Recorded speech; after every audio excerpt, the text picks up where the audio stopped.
Mia globe kafu na mau. Mia globe akpedada na mau. Mia globe dodoroji na mau. Mia globe mau echebubu. Le tola kle vila kle bo kle la penkome amen. No vigne manya be chiale lo chom egba. Manya be mau ka wonu kade na wegba. Manya be mau ga kpolo le rela te egba. Mau ga choipa menweve. E choipa misita de wagbeji. Apotola call le bafinya finyama. Apotola doda le gbeglema. E doda la fokuma. E doda le tolelema. E doda le jida la mofoma. E yo kono sifa fako difona. E ko ya yira tade wagbeji. E na amen veve kedeo. E na jidudu. E yo chotoyo demao. Nye dakbe na maude yo katata. Alabade apotola me leklemiwa. Nkeke siamanyo. Ma kpochi jolan keke amo. Akeke mau leklemia. Enami demia po dofo. Miegbo. Ekbede mianchi. Mi demia pa bloji. Miegbo. Ekbede mianchi. Mi demia pa sioma. Miegbo. Nyano viro gala simele yama. Nyano viro gala topo le yama. Maupa matakpopo. Ple maupa manuveve. De eyama leklemiwa. Leke nogo alanami. De mau menye mia fo mo ikeji zomie lode leka wanonami de la Yesu Kristo menye mia fa gbeode leka wanonami eto enya pedada le nsia numa le nye plefoma ebe kpoda dakpena ye akpena mau papa nie dakpena la bana e gale mia fa gbeode te to bobe mia no violo nu kham le yama o le vese sama le yama amade kamali akono ha e wo mau esu dokita na o ewo mawu ezu gbedala na o ewo mawu ezu amenovela na o ewo mawu ezu nunala na o akpeno tohe be ekpomi katata me dasile mi chibe fonde kana fogomi o papa eyi mi le dedie kwa mi nyambe ne make mi anovio kata o le dedie ala banane kama sese wo na wo ebe ya twa wo no siam le mi apakpema eyata mi dakpono de yo katata no vinya afotola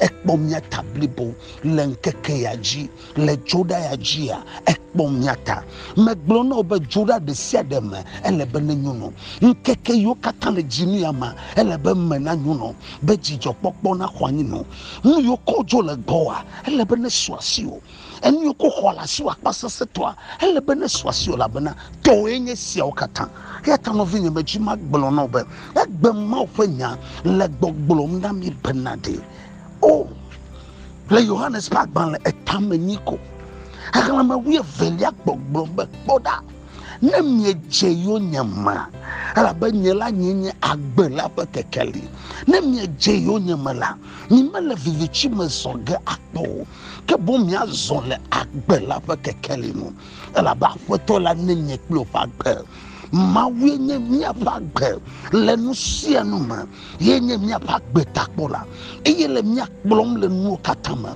ebe poda ni biamla poda ni jikola poda mi fofo trako nyela ma vuina mela sinia me jima gblono be afoto maike be na jeye yoma eyenye hihia me pakekeli yenye hihia me bakadi ezado ezamedo we are azon like a kelima mabe ezado ezamedo wa we anoke kelima yata foto abana eyenye kekelila ne jeyo yema o mason la vivichima akbo seda ma wenyenye keke likladela amekaye mavon ma wenyenye keke likladela amekaye mavon ma wenyenye keke likladela makama avocho umia fofo afe tove nunye bema wode usiao kamji mawenye nyekeke likle edela mekamavo hacho umia afofo afe tove nunye Bema wodeo siawo kemji mejibe na la Yesu rashi Yesu de kape kwenye kekele akadi ikeklana ikamereke make chona nu akadi mo omete chone nu bo hana no keklan ofun kona yiduta ofun kona jerafi ewa mechi bilbo na je avazu eso maikeji Yesu de eyo dichale Jerusalem du kolama la bede Yesu me de so majiwa eso ha o ma do afodi ne wa toju mechi ma don kunya ya ji no eya ta mawi kenye kplola ekpoglobe na jevi yoma kene jeme eya ma yoma o kekeli aklen azon le agbesia pe kekeli no eye le kekeli la mazon ke wa yobe kekeli me vi yeta akari ko sinawa echebe na kpledo na kplo kadisia do ayide agbema volama bechibena no akadiama talebena no maula yoma yole gbogbobe mano nyedela ayome mano nyedela yome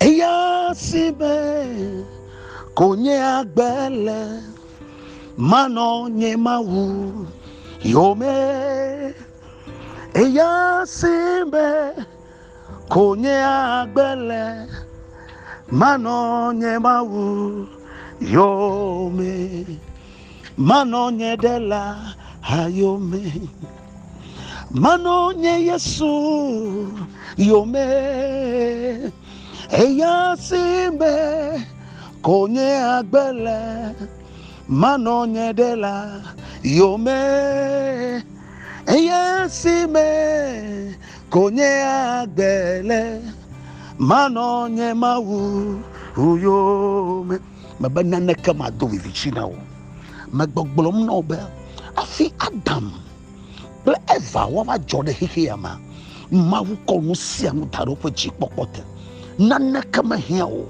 eyata wo hana kada Yesu ama nana kama hiawo yata David probe Yehowa nye krolanye nana kama hiawo madobara wa mela fukbam matobara wa meyoko tare vivichima matobara wa meke nana kamala chichemnao matobara wa meko cho bafanye ko demo matobara wa meke dedite matobara be Yesu ne kede wa pema be Yesu ne lewa lonu wa zonklio be na cha afoto Yesu yoma kala masakle akpe nuti fafakle ablode la masana nyeto egbochu tofa dedite no kakama jima gnonoba afoto Yesu fa gbogbo ikedu anu sama egede mo fofo lai gbogbo kokwe ne pono fele mo ne gede okpefa o e wa kono sai afode mo ho Kristo vonu san le fienia ho gbogbo kokwe vonu san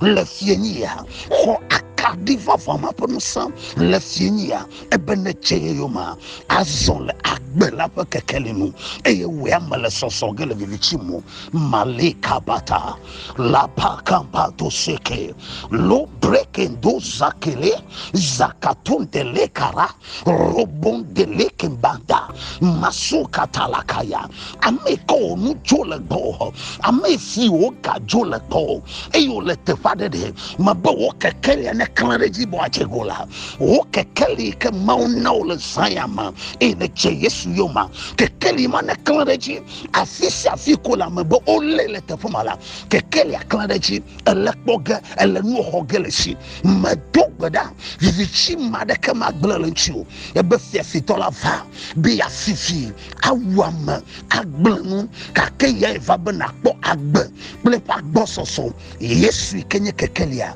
ne klare mawo be afotoponu so na kpo gomala wagbama ya ira toyenenya ya ira mana kpo gomala wagbama amanuva nenesi cholo sayama e o saya na sukekeli no na do apachi na tanwa na danola na didemala foto Yesu Kristo bon koma malafo de kakwega afia danon le fienio Emmanuel, la photo Yesu Christo Bankama, Dolono Potao, Ewa Fritao, Dolono Togo, Ewa Tunso, Uyiro la photo.